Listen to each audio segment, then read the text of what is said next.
हमारा जो आज का टॉपिक है वो है protein and the protein structure the what are protein. इससे पहले कि हम प्रोटीन की बेसिक्स के बारे में जानें कि प्रोटीन है क्या, हम इससे पहले अपलोड कर चुके हैं एक लेक्चर प्रोटीन और अमीनो एसिड की सीक्वेंस के ऊपर।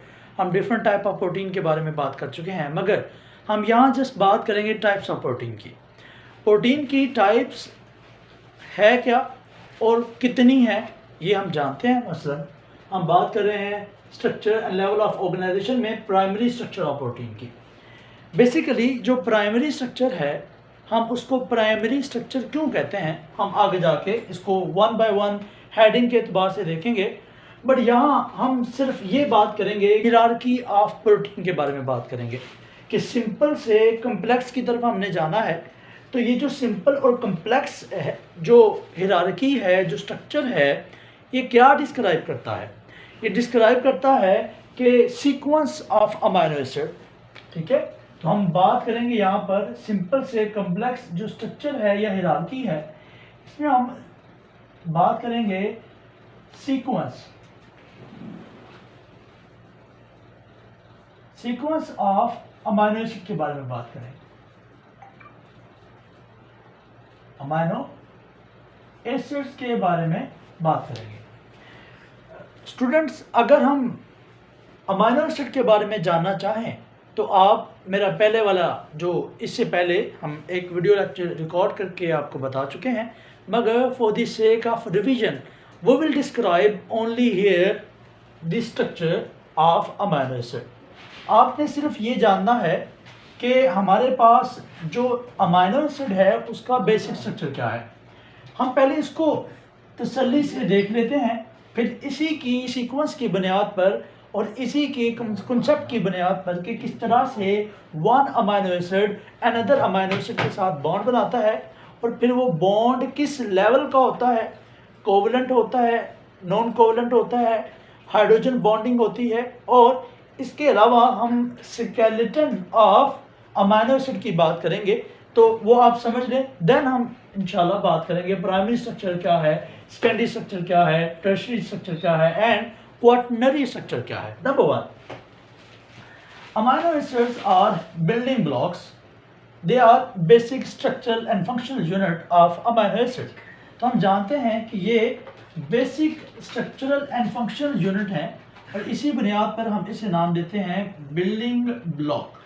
इसी तरह से कि जिस तरह से किसी बिल्डिंग की इमारत हमने या बिल्डिंग को हमने बनाना हो तो हम ईंटों का, ब्रिक्स का इस्तेमाल करते हैं, इसी तरह से हमने प्रोटीन को समझना है तो हमें basic structure of amino acid भी समझना पड़ेगा। सो हम जानते हैं basic structure of amino acid क्या है, ये स्मॉलेस्ट यूनिट ऑफ हमारे पास प्रोटीन क्या है, तो हम इसे नाम देते हैं स्मॉलेस्ट यूनिट है किसका, प्रोटीन का। नंबर वन कौन, अमीनो एसिड।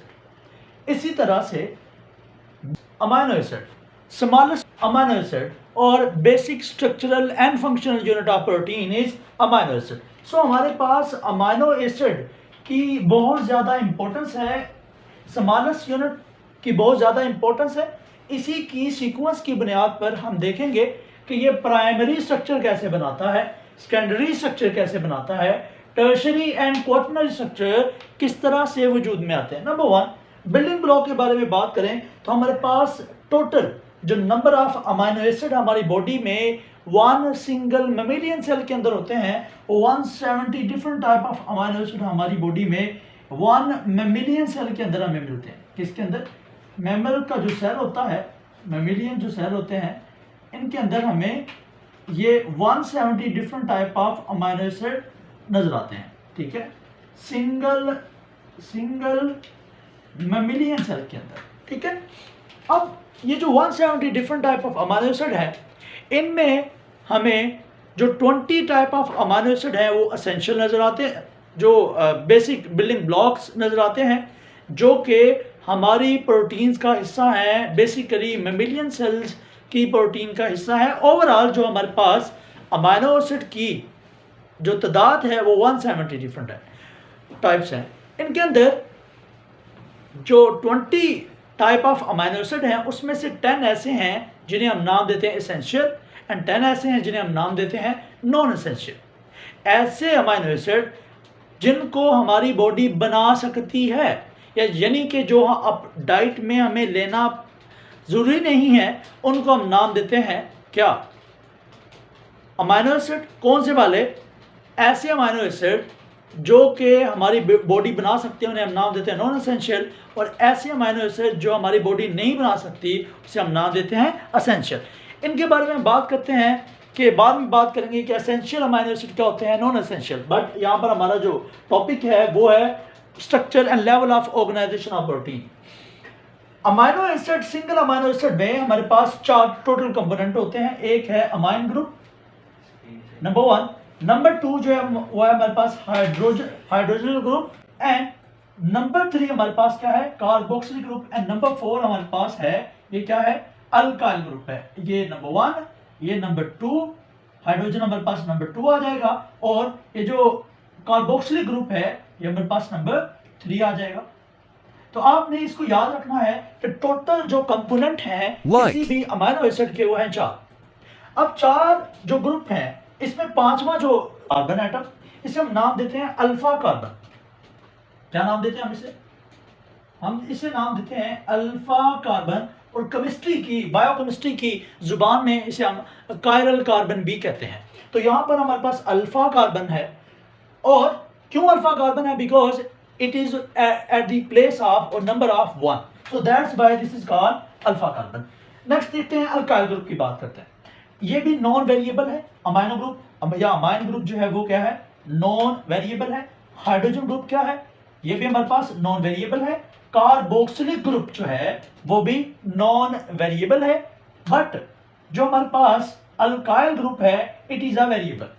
ये वाहद ग्रुप है जो कि तमाम अमाइनो एसिड में एक दूसरे से डिफरेंट होता है, और इसी की बुनियाद पर हम एक अमाइनो एसिड को दूसरे अमाइनो एसिड से डिफरेंशिएट करते हैं। ये बातें हम पहले वाले लेक्चर में भी कर चुके हैं। मसलन हम बात करें, अगर यहाँ पर सिंगल हाइड्रोजन एटम हो तो फिर क्या नेम होगा? अगर इसके साथ मिथाइल ग्रुप जुड़ जाए तो फिर क्या होगा? और अगर हम इसके साथ अथाइल ग्रुप जोड़ दें, ठीक है, इसके साथ हम अथाइल ग्रुप जोड़ दें तो इसका सीक्वेंस भी चेंज होता जाएगा। सो हम ये बात कर रहे हैं कि हमारे पास तो अमाइनो एसिड का बेसिक स्ट्रक्चर क्या है। Amino acid basically building block. Skeleton आपसे पूछा जाए कि स्केलेटन ऑफ अमाइनो एसिड क्या होता है, तो आप क्या बोलेंगे? Carbon. So alpha carbon is also known as skeleton of amino acid. Amino या अमीनो एसिड भी बोला जाता है। तो हमारे पास जो अल्फा कार्बन है it is the skeleton of amino acid, ठीक है। वेरिएबल कौन सा है? वो है अल्काइल। इसी बुनियाद पर हम इसको नाम देते हैं कि ये वेरिएबल है, और बकाया जो चारों के चारों कंपोनेंट हैं या 3 हमारे पास ग्रुप मौजूद हैं, इसके साथ कार्बोक्सिल ग्रुप है, ये हमारे पास हाइड्रोजन ग्रुप है, हमारे पास अमाइन ग्रुप है, ये क्या है? ये नॉन वेरिएबल है। बट हमारे पास अल्काइल ग्रुप क्या है? वेरिएबल है। नेक्स्ट हम बात करने लगे हैं, अगर आपको इसकी समझ आ गई है तो हम इससे आगे बढ़ते हैं। प्राइमरी स्ट्रक्चर को हम प्राइमरी स्ट्रक्चर क्यों कहते हैं? प्राइमरी के बारे में अगर हम बात करें तो it is a simplest type of क्या है? ये सिंपल चेन है। सिंपलेस्ट चेन है किसकी? चेन है अमीनो एसिड की, ठीक है। सिंपलेस्ट चेन है, इसे हम नाम देंगे अमीनो एसिड, ठीक है। तो यहां पर मैं आपके सामने एक लाइन ड्रा करने लगा हूं, ये सिंपलेस्ट चेन होगी, चेन होगी, ये पॉलीपेप्टाइड होगी, simplest,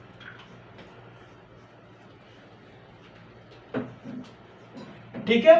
what are polypeptide? 2 amino acid के दरमियान जो बॉन्ड बनता है हम उसे पेप्टाइड बॉन्ड कहते हैं, और मैनी अमाइनो एसिड के दरमियान जो बॉन्ड बनेगा उसे हम नाम देंगे पॉलीपेप्टाइड बॉन्ड। ठीक है, सो हम ये जानते हैं ये सिंपलेस्ट चेन है अमाइनो एसिड की, ये लीनियर होती है। इसका कैरेक्टर क्या है, ये लीनियर फॉर्म के अंदर होती है। और ये किस तरह से होती है मैं इसको आपके सामने ड्रा कर सकता हूं, जैसा बीड लाइक स्ट्रक्चर हो सकता है। कोई अमाइनो एसिड यहां पर जुड़ा हो सकता है, एक अमाइनो एसिड इसी तरह से यहां पर जुड़ा हो सकता है। ठीक है, दूसरा अमाइनो एसिड हमें यहां पर मिल सकता है, और जो सिंपल वन है इनके दरमियान एक और इसी तरह से अमाइनो एसिड जुड़ा होगा। ठीक है, तो ये हमारे पास डिफरेंट टाइप ऑफ जो अमाइनो एसिड हैं वो एक दूसरे के साथ जुड़े होंगे, बट क्या कर रहे होंगे, आपस में बॉन्ड बना रहे होंगे। तो ये देखिए सीक्वेंस क्या है, सिंपल है, चेन है एक, और इनका जो सीक्वेंस है वो कौन डिटरमाइन करता है। हम जानते हैं कि सीक्वेंस ऑफ अमाइनो एसिड या sequence of amino acid chain is determined by DNA, और डीएनए के ऊपर भी जो स्मॉल स्ट्रक्चर है डीएनए का उसे हम नाम देते हैं one gene one polypeptide phenomena. आपने पढ़ा होगा, अगर नहीं पढ़ा तो इंशाल्लाह हम सेकंड ईयर के अंदर पढ़ेंगे। वन जीन, एक जो जीन है वो सीक्वेंस ऑफ अमाइनो एसिड या सीक्वेंस ऑफ प्रोटीन या प्राइमरी स्ट्रक्चर का जो प्राइमरी स्ट्रक्चर है वो डिटरमाइन करता है। सो यहाँ पर हमारे पास प्राइमरी स्ट्रक्चर के अंदर सीक्वेंस ऑफ अमाइनो एसिड जो कि लीनियर फॉर्म के अंदर होता है, और ये देखिए हमारे पास एक सिंपल सादा चेन होती है जो कि प्राइमरी स्ट्रक्चर के अंदर नजर आती है। इसके अंदर एमसीक्यूज आता है कि इसके अंदर total number of amino acid कितने हो सकते हैं, तो ये फ्यू से लेके 3000 तक अमाइनो एसिड हो सकते हैं जो कि सिंपल सीधी चेन के अंदर मौजूद हैं। आगे चलते हैं हम, सेकेंडरी स्ट्रक्चर क्या होता है। सेकेंडरी स्ट्रक्चर में हमारे पास जो लिंक मौजूद होता है अमाइनो एसिड का वो बेसिकली इंट्रालिंक होता है। याद रखिएगा इस बात को, ये इंट्रालिंक है, इंट्रालिंक। इसके बाद जो टर्शियरी स्ट्रक्चर है, इसके अमाइनो एसिड आपस में किस तरह से एक दूसरे के साथ जुड़े होते हैं, तो याद रखिए कि टर्शियरी स्ट्रक्चर में दो तरह की कनेक्टिविटी या दो तरह की लिंकेज होती है अमाइनो एसिड के दरमियान। एक है इंट्रालिंक और दूसरा होगी इंटरलिंक। सो टर्शियरी स्ट्रक्चर के अंदर हमारे पास इंट्रा स्ट्रक्चर भी मौजूद होता है, इंट्रा बॉन्डिंग भी मौजूद होती है, इंट्रा प्लस इंटर, याद रखिएगा इंट्रा प्लस इंटर जो हमारे पास कनेक्टिविटी है वो अमाइनो एसिड के दरमियान होती है। इसके बाद है quaternary structure. Quaternary structure also known as, ये कंप्लेक्स टाइप ऑफ प्रोटीन है। ठीक है, प्रोटीन क्या है, ये कंप्लेक्स है, बट इसके दरमियान ये क्या होती है, ये मैनी पॉलीपेप्टाइड चेन का एक हमारे पास कंप्लेक्स स्ट्रक्चर नजर आता है। इसे हम also known as globular protein, globular protein. ये हमारे पास 3 डायमेंशनल होती है। क्या होती है ये 3 डायमेंशनल स्ट्रक्चर होता है। क्वाटरनरी जो प्रोटीन है ये 3D स्ट्रक्चर होता है।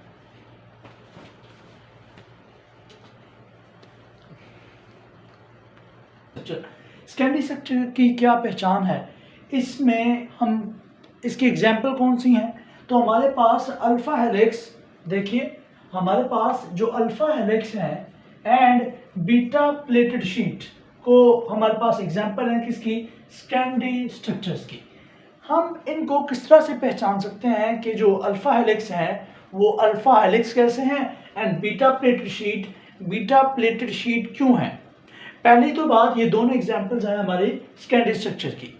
अब सेकेंडरी स्ट्रक्चर ऑफ प्रोटीन में हम ये देखते हैं कि इनके दरमियान इंट्रा जो अल्फा हेलिक्स होते हैं इनके दरमियान इंट्रा लिंक मौजूद होते हैं।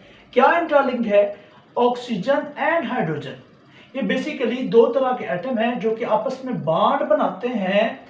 एक अमाइनो एसिड एक ही चेन में मौजूद दूसरे अमीनो एसिड के हाइड्रोजन बॉन्ड यानी कि एक ही चेन के अंदर मौजूद दो अमीनो एसिड जब बॉन्ड बनाते हैं तो हम इसे नाम देते हैं इंट्रालिंक्ड होते हैं और इसे हम नाम देते हैं अल्फा हेलिक्स। ये वेरी वेरी स्पेसिफिक होते हैं और ये इनके जो अल्फा हेलिक्स हैं इनके ईच टर्न के अंदर, ये जो हमारे पास ईच टर्न है इनका ये वाला, इनके अंदर कितने नंबर ऑफ अमीनो एसिड होते हैं, वेरी इंपॉर्टेंट पॉइंट। तो ये 3.6 अमीनो एसिड होते हैं पर टर्न के अंदर। तो आपसे पूछा जाए कि in alpha helix how many number of amino acid is present one turn of alpha helix, and you will say that कि हमारे पास 3.6 अमीनो एसिड होते हैं पर टर्न के अंदर। ठीक है, पर टर्न के अंदर हमारे पास 3.6 अमीनो एसिड मौजूद होते हैं। ये एग्जांपल है किसकी, सेकेंडरी स्ट्रक्चर में अल्फा हेलिक्स की। और इसके अंदर जो लिंक मौजूद होता है वो कौन सा है, इंट्रा लिंक होते हैं। ये इंट्रा लिंक्ड बॉन्ड बनाते हैं, ये इंट्रा लिंक कोवलेंट बॉन्ड बनाते हैं। इसके बाद beta pleated sheet. Beta pleated sheet का नाम इसीलिए, एक तो ये शीट लाइक नजर आते हैं, ये देखें आपको सामने ये शीट लाइक नजर आएंगे कुछ इस तरह से फैले हुए, और इसके अलावा इनके अंदर नंबर ऑफ जो बीटा टर्न्स हैं वो मौजूद होती हैं। ठीक है, बीटा प्लेटेड शीट को हम नाम ही इसलिए देते हैं कि इनके अंदर बीटा टर्न्स मौजूद होती हैं जो कि इनको शीट नुमा स्ट्रक्चर देती हैं। इनके अंदर हमारे पास जो स्ट्रक्चर यहाँ पे आपको नजर आ रहा है, ये जो लिंकेज मौजूद होता है ये इंटरलिंक भी होते हैं और इंट्रा लिंक भी होते हैं। ठीक है, देखिए ये दो तरह के लिंकेज शो करते हैं, ये इंटर प्लस इंट्रा लिंक भी ये शो कर रहे होते हैं। तो हमारे पास ये जो बीटा प्लेटेड शीट है ये दो तरह का स्ट्रक्चर हमें बताते हैं कि इनके अंदर इंटर प्लस इंट्रा लिंकेज तरह का लिंकेज मौजूद होता है। एक और इम्पोर्टेंट पॉइंट ये है कि ये एक साइड पे आपको एन टर्मिनस लिखा नजर आता है और एक साइड पे हमारे पास सी टर्मिनल लिखा नजर आता है। टर्मिनस का मतलब ही टर्मिनल होता है, एंड जो हमारे पास सी टर्मिनल है इनका स्ट्रक्चर भी या इनका मतलब भी क्या होता है, terminal. During the process of translation, जब ट्रांसलेशन का प्रोसेस स्टार्ट होता है तो ये एमसीक्यूज है, वेरी इंपॉर्टेंट एमसीक्यूज, के ड्यूरिंग द ट्रांसलेशन प्रोसेस ये सीक्वेंस कैसे आता है। तो आपको बताता चलूं कि ये हमारे पास एन टर्मिनल से सी टर्मिनल की जानिब ट्रांसलेशन का प्रोसेस होता है। ठीक है, ट्रांसलेशन का जो प्रोसेस है उसके अंदर जो रिजल्टेंट प्रोटीन आती है हमारे पास, उसका जो सीक्वेंस होता है वो एन टर्मिनल से सी टर्मिनल की तरफ बनता है, यानी एक उसका जो कार्बन होगा वो हमें सबसे एंड पे नजर आता है। So this is the basic difference between beta pleated sheet and alpha helix. Alpha helix में हमें जो हेलिक्स नजर आता है वो सिंगल नजर आता है, एंड बीटा प्लेटेड शीट के अंदर जो हमें हेलिक्स नजर आते हैं वो डबल नजर आते हैं, और उनके अंदर जो हमें बॉन्डिंग नजर आती है या जो लिंकेज नजर आता है वो इंटर नजर आता है, इंट्रा लिंक नजर आता है। इसके ऊपर या हिरार्की ऑफ प्रोटीन डिस्क्राइब कर रहे हैं हम। टर्शियरी स्ट्रक्चर बेसिकली डिपेंड करता है कि सेल का एनवायरनमेंट कैसा है, यानी ममेलियन सेल का जो एनवायरनमेंट है वो कैसा है। अगर एक सेल का जो एनवायरनमेंट हो हमारे पास लिपिड सोलुबल एनवायरनमेंट हो तो फिर क्या कौन सा स्ट्रक्चर बनेगा, और अगर वाटर सोलुबल एनवायरनमेंट हो, पहले तो ये समझ लीजिए इसके अंदर लिंकेज कौन कौन सी होती है। इसके अंदर इंटरलिंक भी होते हैं और ये इंट्रा लिंकेज भी मौजूद होता है, और एक और वेरी इंपॉर्टेंट प्रॉपर्टी है कि इनके अंदर दरमियान डाइसल्फाइड ब्रिज मौजूद होते हैं। डाइसल्फाइड, इसके हमारे पास जो एग्जांपल है वो इंसुलिन है, और बेसिकली इंसुलिन एक हार्मोन है। तो हार्मोन का जब आप स्ट्रक्चर पढ़ते हैं तो वहां पर हमें डाइसल्फाइड ब्रिज बनाते हुए नजर आते हैं जो कि एक चेन को दूसरी चेन के साथ जोड़े होते हैं। ये हमारे पास सल्फर है, इसी तरह से ये सल्फर, और ये हमारे पास दो चेन्स को अल्फा और बीटा चेन्स को आपस में जोड़ते हुए नजर आते हैं। सो इसके अंदर देखिए डिफरेंस क्या है, इंटरलिंकेज भी होता है, इंट्रा लिंकेज भी होता है, और डाइसल्फाइड ब्रिज भी मौजूद होते हैं। अगर स्टेबिलिटी की बात की जाए तो किस एनवायरनमेंट में कौन सा जो स्ट्रक्चर है, टर्शियरी स्ट्रक्चर है, वो कौन सा ज्यादा स्टेबल होगा। तो बुक्स के अंदर या हमारी जो फ्री इन्वायरमेंट होगा तो वहां पर सबसे ज्यादा मोस्ट स्टेबल स्ट्रक्चर कौन सा होगा? ऐसा होगा कि जिसमें हाइड्रोफोबिक अमाइनो एसिड जो होंगे वो इनसाइड यानी कि सेंटर में होंगे, और जो हाइड्रोफिलिक अमाइनो एसिड होंगे वो क्या होंगे? आउटसाइड होंगे। यानी कि इनसाइड जो अमाइनो एसिड मौजूद होंगे वो कौन से होंगे?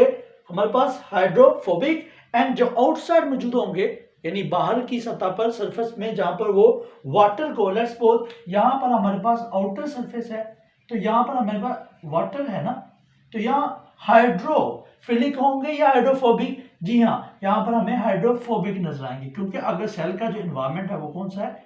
वाटरी है। अगर यहाँ पर वाटर मौजूद हो तो आउटसाइड हमारे पास टर्शरी स्ट्रक्चर में जो अमाइनो एसिड होंगे वो कौन से होंगे?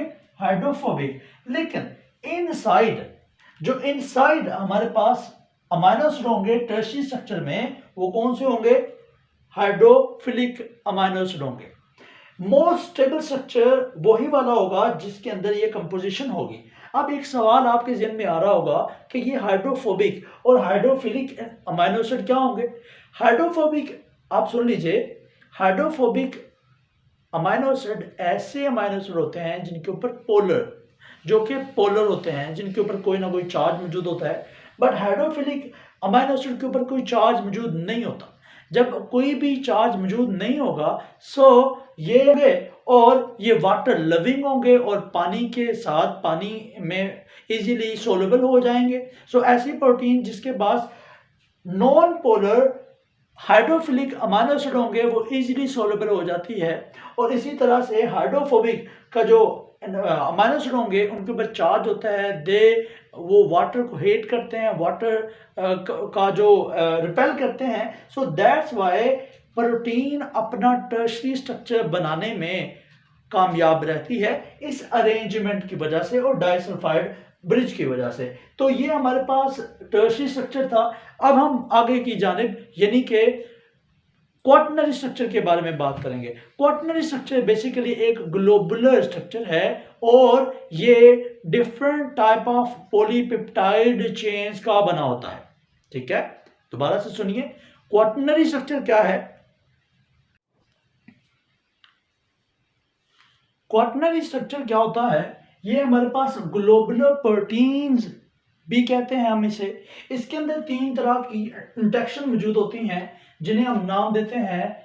इनके अंदर जो इंटरेक्शन मौजूद होती हैं वो 3 तरह की होती हैं। जरा गौर से सुनिएगा, वेरी इंपॉर्टेंट पॉइंट है कि इनके अंदर जो हमारे पास इंटरेक्शन होती हैं वो कौन सी होती है? 3 तरह की होती है। नंबर 1, पहली क्या है? इनके अंदर हाइड्रोफोबिक इंटरेक्शन होती हैं। हाइड्रोफोबिक इंटरेक्शन होती हैं और इसके अलावा हमें आयनिक इंटरेक्शन यानी आयनिक बॉन्ड भी नजर आता है इनके अंदर। एंड इसके और हाइड्रोजन बॉन्ड भी हमें नजर आते हैं। हाइड्रोजन बॉन्डिंग भी हमें नजर आती है किनके अंदर? क्वाटरनरी स्ट्रक्चर के अंदर। इन तीनों इंट्रैक्शंस की बुनियाद पर यानी कि इन तीनों बॉन्डिंग की बुनियाद पर हम इन्हें क्या नाम देते हैं? हम इन्हें नाम देते हैं ग्लोबुलर प्रोटीन्स। हम इन्हें नाम देते हैं 3D प्रोटीन्स, 3 डायमेंशनल, यानी कि 3D प्रोटीन्स भी कहते हैं हम इन्हें। इसके अलावा ये जो इंट्रैक्शंस हैं, हमारे पास जो क्वाटरनरी स्ट्रक्चर की एग्जांपल है वो ये है कि यहां पर हमारे पास चेन मौजूद है। ठीक है, ये हमारे पास अल्फा हेलिक्स की फॉर्म के अंदर चेन्स मौजूद है। ठीक है,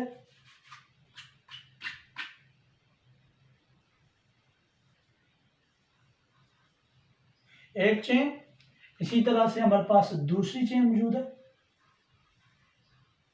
ठीक है, इसी तरह से तीसरी चेन मौजूद है हमारे पास 3।